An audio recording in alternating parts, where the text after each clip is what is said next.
Lexi, we are here today to fix a problem that is pretty common in golf, the golf ball curving too far to the left or hooking away from the target. So is that something that you ever struggle with? Yes, I have been struggling with that for the last few weeks, so I am excited for today. Perfect. So we're going to talk about how your wrist bends and how your arms move in the follow through and how that can affect what's going on with your control of the club face.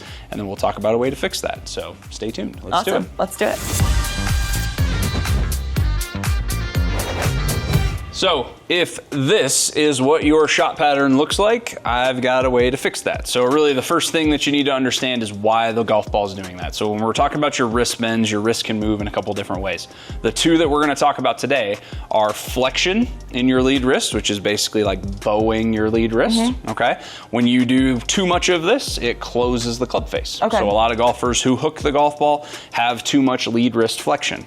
The second piece is the amount of supination that you have. So when your forearm and your arm rotate, basically like you were holding a bowl of soup, pointing your palm to the sky, that's supination. When you combine those two variables, that closes the face and causes a lot of shots that start really straight and then curve too far to the left. So basically what you have. Yeah. Okay. So what we're going to work on is a way to practice that in your follow through so that you can stop the hooking problem. So go ahead and set up like you're going to hit a golf ball here.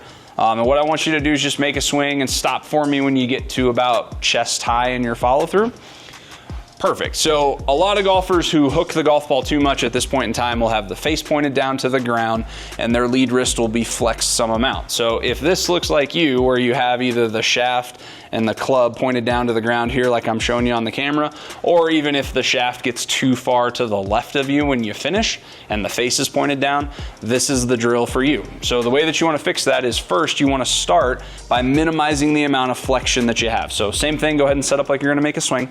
And as you swing the club through into your follow through, what I want you to do is basically re-hinge the club or try to bring the shaft closer to your head. So just go real slow, just make a small swing. Perfect. Yep, so as you start to bring the club back closer to you, if you can turn so that everybody can see this, what happens is your lead wrist moves into extension or this cupping action that you see right here. So that's gonna help us keep the face more open. So that's step number one. Step number two, go ahead and do the same thing, make a swing, stop when you get to about chest high.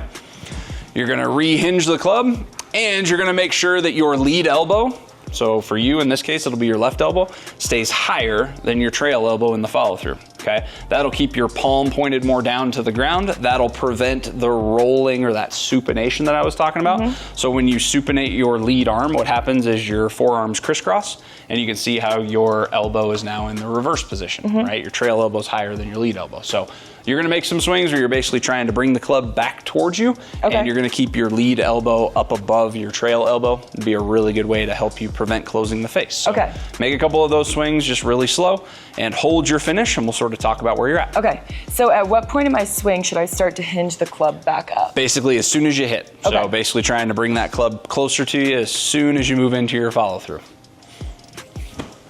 Good, perfect, that's awesome right there. So you can see how the shaft is pitched to the right of her hands. This would be a really good checkpoint for you guys to monitor at home. When you're practicing this, if you hook the golf ball too much, you should make sure that the shaft stays to the right of where the handle is. Okay, so do that a couple more times, then I'll have you chip one out there. Perfect, there you go. Do that one more time, hold your finish here. Good, face should be pointed more up towards the sky, that's awesome. Okay, now chip one out there. So when you do this, you're gonna start super, super slow. And what you should see is that golf ball should start to the right and push to the right. So it's totally fine if you like actually slice it. That's kind of what you're trying to do. Good, so you can see how that ball started to the right, actually curved a little bit that way as well, okay? So you do this really slow a few times. That was a super, super straight shot. It actually curved a teeny tiny bit back to the target.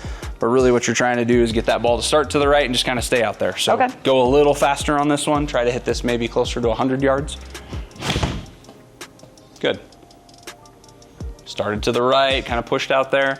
So this is a really good way for you to practice not over hooking the golf ball, okay? And then as you feel comfortable, you just start to add a little bit more speed and try to incorporate that same type of movement into your follow through. Basically the two takeaways, you need more extension in your lead wrist and you need less of the supination and more of the pronation in your follow through. That will help keep the face more open to the swing path and help prevent that golf ball from starting straight and curving too far to the left. Awesome, I'll have to practice this one.